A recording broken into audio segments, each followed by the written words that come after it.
I'm so sorry if you hear a little buzzing sound. I've recorded his intro so many times to the point where I'm just gonna leave this in. But anyways, hello, my name is Kayla and welcome to my channel.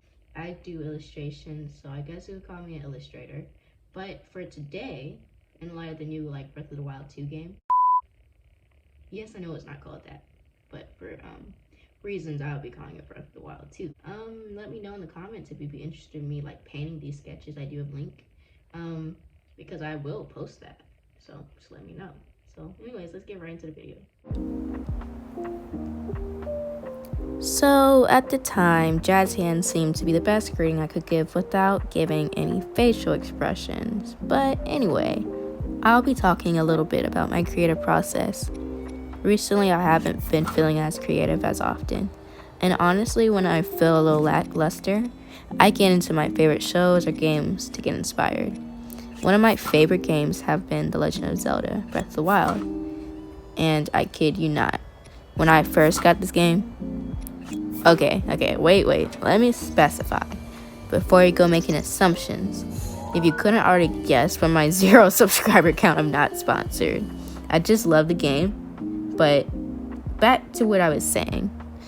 In about a few months, I beat the game.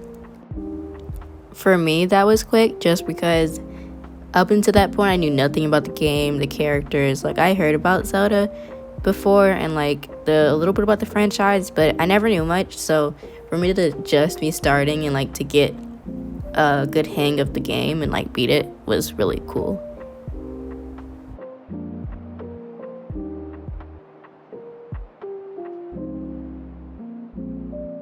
And as you saw a few moments ago, I was trying to get a good idea of what I put Link in before.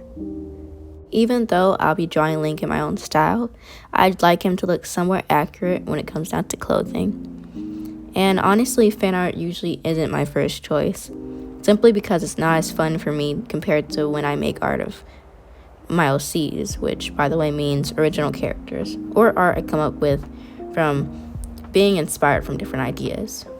Often I use darker themes in my work, but I try to dial it down, depending on my audience who will see the pieces I make.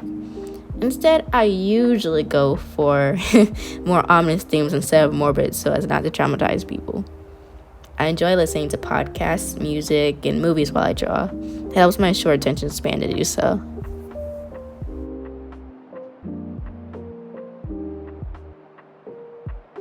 And honestly, at this point, I struggled so much. And the reason being is because I was trying to draw the pose Link was in under his clothes, and because his clothes are a little bit thick, specifically in the pants section, it was kind of hard for me to kind of guesstimate where his legs started and stuff. So I just, chilled out and I decided to draw the pants first. So that helped a lot. So I guess a little tip for me to you is if you're not too good at, let's say, the form or the human form, or if you're just confused, because for me, I'm usually pretty decent at this type of stuff, but if you're a little confused, draw the basic shape language that you see the clothes are forming on a character and go from there. So for me, pretty much I saw rectangles and I didn't see much, I guess, movement in his legs, so that also was confusing for me. So I just went back to the basics and did shapes.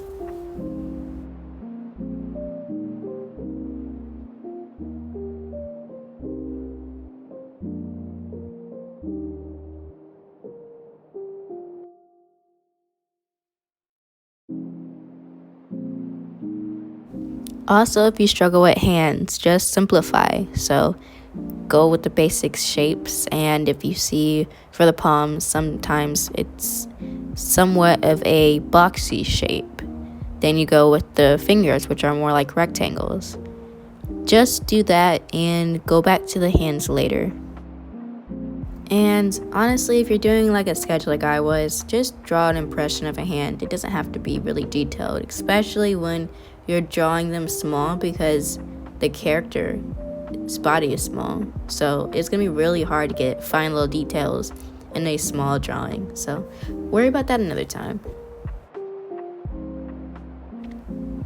So as you can see, I come back with a sketch and, I flick the Pokemon card away because I'm not really supposed to be drawing a Pokemon in this in this video, but it doesn't matter. It's my sketchbook, so I honestly got bored, so I start drawing a Pokemon from this new card I got.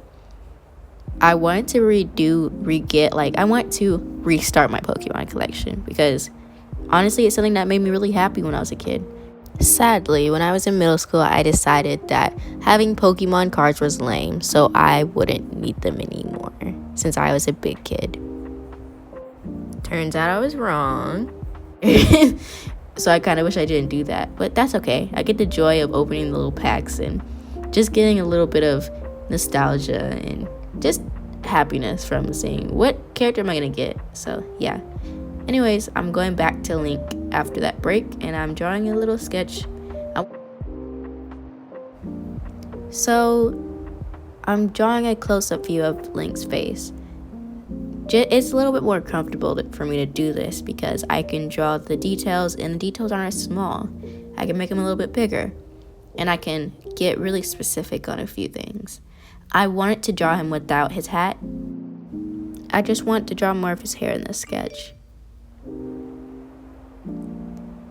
So as you see me flicking my pencil, it's because I'm trying to remember what his hair looks like so he doesn't wind up looking like a whole different character by me giving him a just random hairstyle. So yeah, I'm going back to my switch. I'm gonna take his hat off and see what he looks like.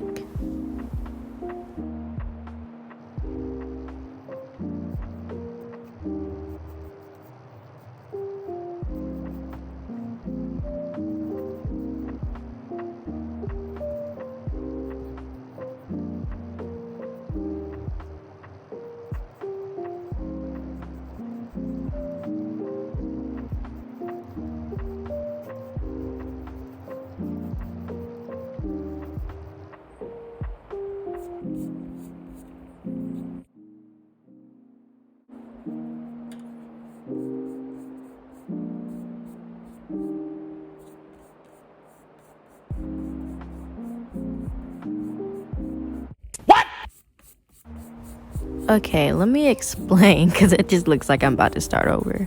But yeah, I'm erasing the sketch so in the future if I want to paint this I can, and it doesn't get all muddy and gross when I paint it. So if you're wondering what I was doing and you thought, is she starting over? What is she doing? That's what I'm doing.